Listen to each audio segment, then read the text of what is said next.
اصول فقہ جو پڑھتے ہیں نا اس میں ایک اصول ہے، اور یہ اسلام ہی نے سکھایا ہے اصول، لکھا فقہا نے ہے، سکھایا کس نے؟ قرآن و سنت نے، کہ اسلامی احکام کا مدار حکمتوں پر نہیں ہوتا، علتوں پر ہوتا ہے۔ اس کو میں مثال سے سمجھاتا ہوں۔ دیکھو شراب حرام کیوں ہے، اس میں حکمت کیا ہے؟ تاکہ آپ پی کے بہکے نہیں، سوسائٹی میں حادثات نہ ہوں، یہی ہے نا اصل۔ ورنہ شراب میں کیا ہے بھائی؟ اللہ میاں کو کیا شراب سے؟ مشروب ہے تو جیسے باقی ہے یہ بھی ہے، لیکن اس کو پی کے کیا ہو جاتا ہے آدمی کی کھوپڑی آؤٹ، کھوپڑی آؤٹ ہوتی ہے، طلاقیں بھی ہوتی ہیں، قتل و غارت بھی ہوتے ہیں، مار دھاڑ بھی ہوتی ہے، اور پتہ نہیں کیا کیا ہوتا ہے جو نہیں ہو رہا، تو پی کے دیکھو پتہ چلے گا کیا کیا ہوتا ہے، ٹھیک ہے نا۔ لیکن اب کوئی کہے میں پیتا ہوں مجھے تو کچھ بھی نہیں ہوتا، اس کے لیے حلال ہو جائے گی؟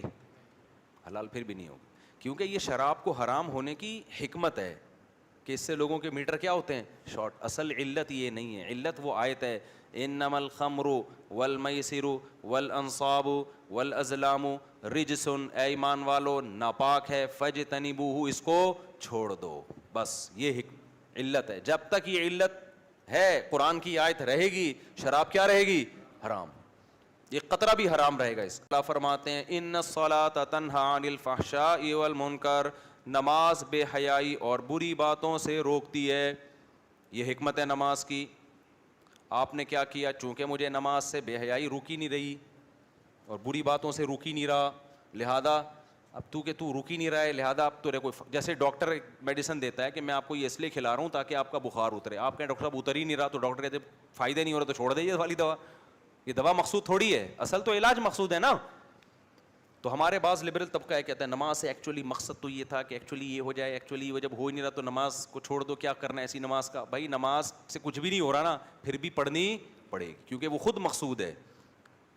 یہ تو حکمتیں ہیں کہ اس کا یہ فائدہ ہو، ٹھیک ہے، نہیں ہو تو بھی نماز کیا ہے؟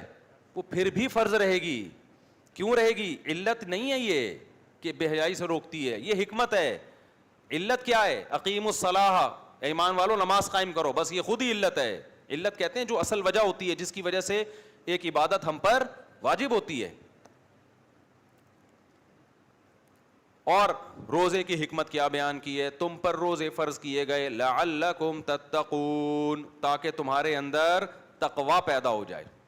روزہ رکھ کے تقوی ہی نہیں پیدا ہو رہا، بلکہ روزہ رکھ کے ایک آدمی زیادہ گناہ کر رہا ہے، روزے کے بغیر ٹھیک تھا۔ روزہ رکھ کے ٹائم پاس نہیں ہو رہا، 3 گھنٹے کی فلمیں دیکھ رہے ہیں بیٹھ کے، ویسے ٹائم پاس ہو جاتا تھا تو نہیں دیکھ رہا۔ اب کوئی عقل مند آیا، پروفیسر صاحب جو لبرل قسم کے پروفیسر صاحب تھے، انہوں نے کہا ایکچولی آج کل بہت چل کے نا شرعی مسائل کا بیڑا غرق کر دیا، جیسے کل امتحان ہے تو آج روزہ چھوڑ دو۔ قیاس کس پہ کیا ہے؟ سفر پہ، کہ بھئی سفر میں جب چھوڑنا جائز ہے حالانکہ مشقت ہے، تو کل پیپر ہے تو بھی چھوڑنا جائز ہے کیونکہ یہاں بھی کیا ہے؟ مشقت۔ یہ قیاس کیا جا رہا ہے۔ اصول فقہ میں قیاس کی شرطیں پڑھائی جاتی ہیں سب سے پہلے، کہ کہاں قیاس جائز ہے، کہاں قیاس جائز نہیں ہے۔ یہ اصول ان لوگوں نہیں پڑھے ہوئے ہوتے۔ قیاس کی ڈیفینیشن کیا ہے؟ لوگ کہتے ہیں نا قیاس شیطانی عمل ہے۔ آدم علیہ السلام کو قرآن اللہ نے حکم دیا تھا کہ شیطان کو اللہ نے حکم دیا تھا کہ آدم کو سجدہ کرو، شیطان نے قیاس کیا کہ بھائی میں آگ سے بنا ہوا ہوں لہذا مجھ پہ سجدہ جائز نہیں ہے، اس لیے لوگ کہتے ہیں قیاس جائز نہیں ہے۔ یہ غلط دلیل ہے۔ یہاں قیاس کی شرطیں ہی نہیں پائی جا رہی، یہاں قیاس نص کے مقابلے میں ہے۔ نص کہتے ہیں اللہ اور اس کے رسول کے حکم کو، نص کے مقابلے میں قیاس جائز نہیں ہوتا، نص کے حکم کو آگے لے جانے کے لیے قیاس ہوتا ہے۔ یہاں شیطان اللہ کے حکم کے مقابلے میں قیاس کر رہا ہے، لہذا قیاس کی پہلی شرط کیا تھی؟ یہاں پہ شارٹ تھی، اس لیے قیاس حرام تھا۔ یہاں پہ نہیں آ رہی بات میرا خیال ہے؟ اچھا خیر، تو میں یہ کیا بتا رہا تھا، میں کدھر سے کدھر چلا گیا؟ ابے یہاں تو تھا، وہ یہاں بات کہاں سے؟ میں یہ بتا رہا تھا روزے میں آپ نے کیا کیا؟ آپ نے کہا چونکہ روزہ بے حیائی سے روکتا ہے، اب روک ہی نہیں رہا تو اب روزہ ہی چھوڑ دو یار، کیا فائدہ ایسے روزے کا؟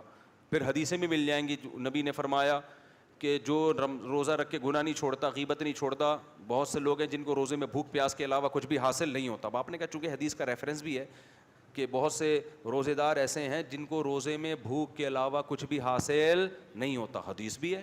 اور یہ کون لوگ ہیں جو روزہ رکھ کے گناہ نہیں چھوڑتے، غیبت نہیں چھوڑتے؟ آپ نے کہا یار چونکہ میں تو غیبت چھوڑتا نہیں ہوں بھائی، میرے سے تو باس نے میرے ساتھ سلوک ایسا کیا ہوا ہے کہ میں اس کی غیبت کے بغیر ساس کی غیبت کے بغیر کسی مسلمان کا روزہ گزرے گا؟ بتاؤ.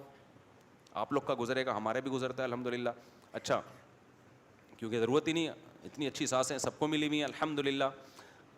بہت مشکل ہو گیا اس کو سمیٹنا. اچھا تو اچھا بھائی, تو اب کیا ہے, ایک آدمی کہہ رہا ہے غیبت کے بغیر, تو اب میں ایکچولی روزے کا فائدہ نہیں, کیونکہ بخاری مسلم حدیث کا ریفرنس, اس کو کیا کہا جائے گا بھائی, حدیث کا یہ مفہوم نہیں ہے.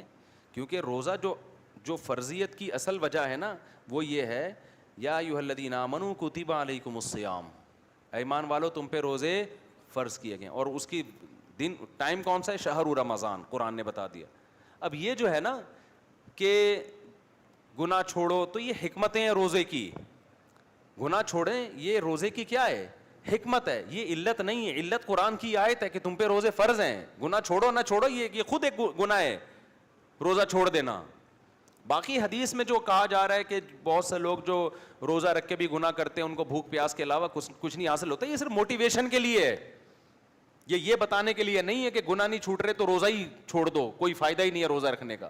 موٹیویشن کے لیے بہت سی چیزیں کہی جاتی ہیں نا, تبھی علماء اس کا مطلب بتاتے ہیں کہ روزے کی اصل برکات حاصل نہیں ہوں گی, اس لیے حدیث میں یہ کہا گیا کہ جی کوئی فائدہ نہیں ہے. لیکن مطلب یہ نہیں ہے کہ کوئی فائدہ نہیں ہے, رکھنا پڑے گا, روزے کا رکن ادا ہوگا, ثواب بھی ملے گا روزے کا. سمجھتا ہے کہ نہیں سمجھتا؟ صرف ریفرنسز یاد کیے ہوئے ہوتے ہیں آج کل لوگوں نے.